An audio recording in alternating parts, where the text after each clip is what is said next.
सोचने वाली बात है, क्या कोई बच्चा पैदा होने से पहले ही जेल से भाग सकता है? अजीब है ना? चलिए, आज एक ऐसी ही कहानी सुनते हैं। एक भविष्यवाणी, एक कैदखाना और एक ऐसा चमत्कार जिसने आने वाले युग के नायक के लिए जमीन तैयार कर दी। तो आज हम महाभारत के एक बहुत बड़े रहस्य से पर्दा उठाएंगे।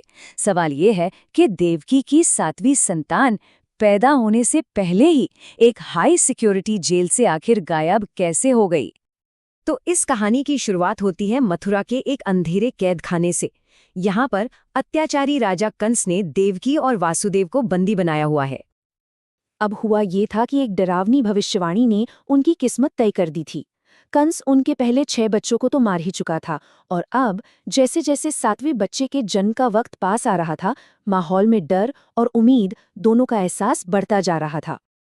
ऐसा कहते हैं ना, जहां इंसान की कोशिश खत्म होती है, वहां से दैवीय शक्ति काम शुरू करती है। 7वें बच्चे की जान खतरे में थी और बस तभी एक दिव्य योजना ने काम करना शुरू किया।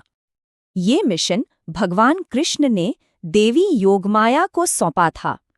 योगमाया, जिनके पास अपार दिव्य शक्तियां थीं, उन्हें एक बहुत ही खास और गुप्त काम करना था।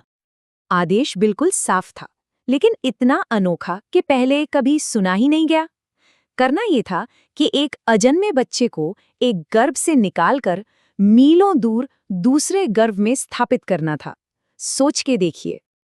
तो इस दिव्य काम को, जिसे संकर्षण कहते हैं, ये अपने आप में ही एक बहुत बड़ा चमत्कार था। इसने एक ही पल में 2 अलग-अलग जगहों पर बिल्कुल 2 अलग-अलग सच्चाइयां बना दी। ये ट्रांसफर 3 स्टेप्स का एक दिव्य चमत्कार था। समझ लीजिए, एक ब्रह्मांडीय जादूगरी जिसने उस जालिम राजा को चकमा दे दिया और आने वाले एक महानायक की रक्षा भी की। और इसका नतीजा बिल्कुल उल्टा था दोनों जगह। मथुरा के जेल में खबर फैली कि देवकी का गर्भपात हो गया। वहां सिर्फ कंफ्यूजन और निराशा थी। और दूसरी तरफ गोकुल में रोहिणी के गर्भ से एक अलौकिक रोशनी निकल रही थी, जो साफ साफ एक चमत्कार का इशारा था। अब गोकुल में परिवार ये समझ नहीं पा रहा था कि आखिर ये हो क्या रहा है। इस चमत्कार को समझने के लिए उन्होंने महान ऋषियों से मदद मांगी। तो महर्षि गर्ग ने आकर सब बताया। उन्होंने खुलासा किया कि ये कोई आम बच्चा नहीं है, ये तो एक दिव्य आत्मा है जिसका एक बहुत बड़ा ब्रह्मांडीय उद्देश्य है। और फिर ऋषि ने सबसे बड़ा राज खोला। उन्होंने बताया कि ये बच्चा कोई और नहीं बल्कि स्वयं शेषनाग हैं, भगवान विष्णु के अनंत साथी। गर्ग ऋषि ने आगे समझाया कि इस घटना से एक पुराना कर्म का बंधन पूरा हुआ है।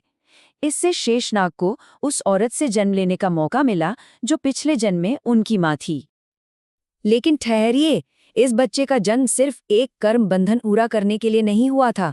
इसका एक और भी बड़ा मकसद था, जो सीधा उस आखिरी भविष्यवाणी से जुड़ा हुआ था। ऋषि ने इस बच्चे का भविष्य भी बताया। उन्होंने कहा कि ये बच्चा 8वीं संतान यानी तारणहार, दुनिया को बचाने वाले का शक्तिशाली बड़ा भाई और रक्षक बनेगा। तो इस दिव्य छलावे ने न सिर्फ 7वें बच्चे को बचाया, बल्कि दुश्मन कंस के दिमाग में एक उलझन भी पैदा कर दी। उसकी जो गिनती चल रही थी ना, वो पूरी तरह से गड़बड़ा गई। तो इस तरह ये पूरी चमत्कारी घटना एक जरूरी शुरुआत बन गई। ऐसा समझिए कि आने वाली मुख्य घटना के लिए, यानी तारणहार के आने के लिए, एक दिव्य मंच तैयार किया जा रहा था। 7वें बच्चे को तो बचा लिया गया, लेकिन अब सबसे बड़ा सवाल ये उठता है कि जब 8वां बच्चा आएगा तो उसे बचाने के लिए भला कौन सा दिव्य चमत्कार होगा।